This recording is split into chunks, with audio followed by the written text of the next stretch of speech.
Bismillahirrahmanirrahim. Assalamualaikum warahmatullahi wabarakatuh. Sahabat yang beriman, mengapa Allah tidak membinasakan Zionis Israel?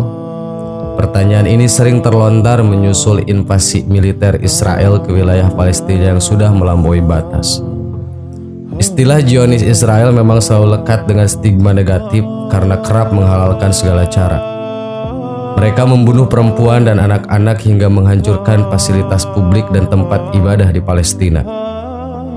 Untuk diketahui, sejarah Israel tidak terlepas dari eksistensi Yahudi yang bermula dari masa Nabi Ibrahim hingga berlanjut kepada Nabi Musa alaihi salam. Berdirinya negara Israel pada tahun 1948 berawal dari gerakan Zionisme. Negara ini mengklaim sebagai negara Yahudi atau Jewish State. Istilah Zionisme sendiri pernah digunakan untuk menyebutkan komunitas Yahudi penganut Yudaisme yang mengharapkan datangnya seorang Mesias atau juru selamat. Dalam perspektif Al-Quran, Yahudi merupakan umat yang dimurkai Allah karena tindakan yang mendurhakai Allah dan kerap membuat kerusakan di muka bumi ini. Penyebutan kata Yahudi dalam Al-Quran terulang sebanyak 22 kali pada 9 surah. Kata Yahud mendeskripsikan orang yang memiliki banyak sifat buruk. Tak dapat dibantah bahwa dalam sejarah mereka kerap melakukan kerusakan dan membunuh para nabi utusan Allah. Di masa sekarang, Israel muncul sebagai negara adidaya yang angkuh dan menjajah Palestina dengan kezalimannya. Banyak orang mengecam tindakan Israel karena dianggap melampaui batas dan melanggar nilai-nilai kemanusiaan. Mengapa Israel tidak dibinasakan Allah? Kembali ke pertanyaan tadi, mengapa Allah tidak membinasakan kaum Zionis Israel seperti kaum-kaum zalim sebelumnya? Pertanyaan ini dilontarkan kepada dosen tafsir Al-Azhar Mesir, Syekh Profesor Dr. Muhammad Jibril saat UAS masih menjadi mahasiswa Al-Azhar. Wahai Syekh, kaum Ad binasa, kaum Samud binasa, kaum Madyan binasa, Fir'aun binasa. Kenapa Allah tidak membinasakan kaum Israel ini? Sang guru ahli tafsir, Syekh Muhammad Jibril tersenyum mendengar pertanyaan ini lalu berkata, "Wahai anakku, seandainya Allah binasakan kaum Israel ini, lalu apa yang tersisa untukmu? Allah sengaja sisakan mereka sebagai medan jihad kita menolong agama Allah." Jihad yang dimaksud bukan berarti berangkat langsung ke Palestina dan memerangi Yahudi Israel. Bukan berarti selesai acara ini engkau beli tiket ke Palestina. Belajar dulu serius sampai doktor, sampai profesor, lalu dengan uangmu, hartamu, dan ilmumu engkau akan menolong saudaramu di Palestina. Jawaban Syekh Al-Azhar tadi ada benarnya. Jika semuanya sudah dihancurkan, maka apalagi yang tersisa untuk kaum muslimin? Mari kita simak kabar nubuah berikut. Rasulullah Shallallahu Alaihi Wasallam pernah mengabarkan keadaan akhir zaman di mana umat Islam akan memerangi kaum Yahudi hingga mereka bersembunyi di balik batu dan pohon. Hadis yang diriwayatkan Imam Muslim yang artinya dari Abi Hurairah, Rasulullah Shallallahu Alaihi Wasallam bersabda, "Kiamat tidak akan terjadi hingga kaum muslimin memerangi Yahudi. Lalu kaum muslimin membunuh mereka hingga orang Yahudi bersembunyi di balik batu dan pohon. Batu atau pohon berkata, 'Hai muslim, hai hamba Allah, ini orang Yahudi di belakangku. Kemarilah, bunuhlah dia.' Kecuali pohon Gorgot, ia adalah pohon Yahudi." Hadis riwayat Muslim. Sahabat yang beriman, itulah jawaban kenapa Allah tidak membinasakan Zionis Israel sebagai medan jihad untuk kita menolong agama Allah. Wallahu a'lam.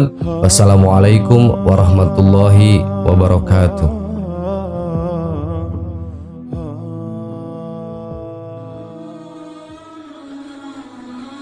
Bismillahirrahmanirrahim. Assalamualaikum warahmatullahi wabarakatuh. Sahabat yang beriman, setiap manusia pasti pernah melakukan perbuatan dosa, baik perbuatan yang disengaja maupun tidak disengaja. Dosa dan pahala yang kita dapatkan akan menjadi amalan kita ketika kita sudah meninggal dunia dan akan ditimbang amalan dosa dan pahala yang sudah kita dapatkan. Jika amalan dosa kita lebih berat, maka kita akan masuk neraka.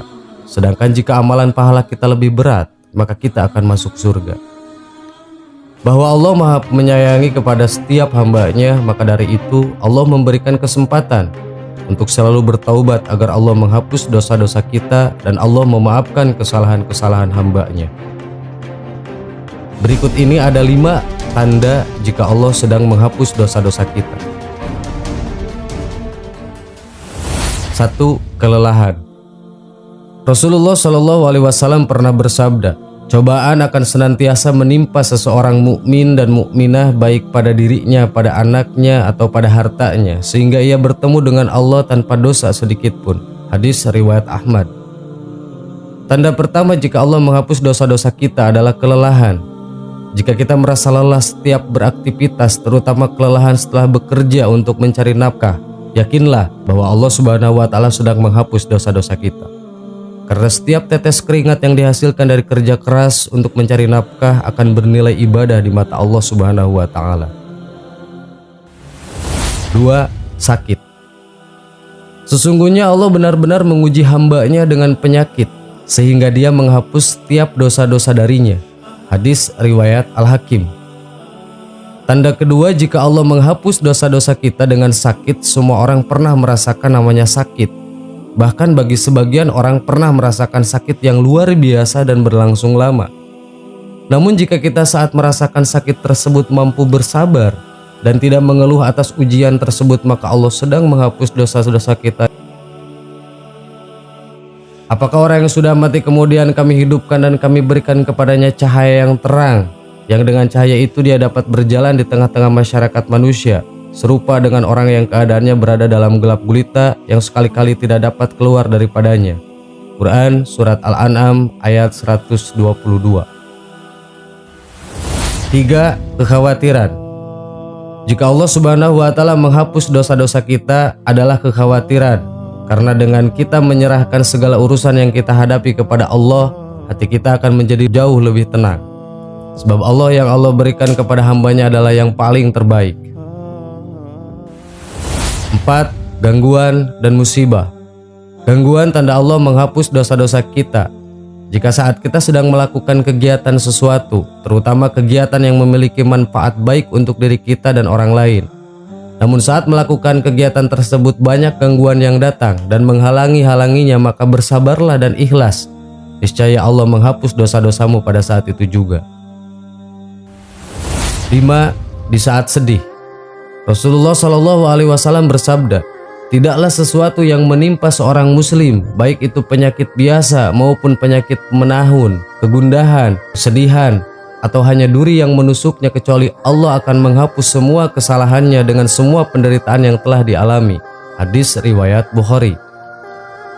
Semua orang pernah merasakan namanya sedih. Banyak sekali penyebab mengapa orang merasakan sedih. Namun ketahuilah, jika kita sedang mengalami sedih, itu adalah bagian dari ujian Allah kepada kita. Jika kita mampu melewati ujian tersebut dengan sabar dan ikhlas, niscaya Allah Subhanahu wa Ta'ala akan menghapus dosa-dosa kita. Sahabat yang beriman, itulah 5 tanda kalau Allah sedang menghapus dosa-dosa kita. Semoga Allah Subhanahu wa Ta'ala terus melindungi kita dari godaan syaitan agar kita terhindar dari perbuatan maksiat. Amin. Wallahu a'lam. Wassalamualaikum warahmatullahi wabarakatuh.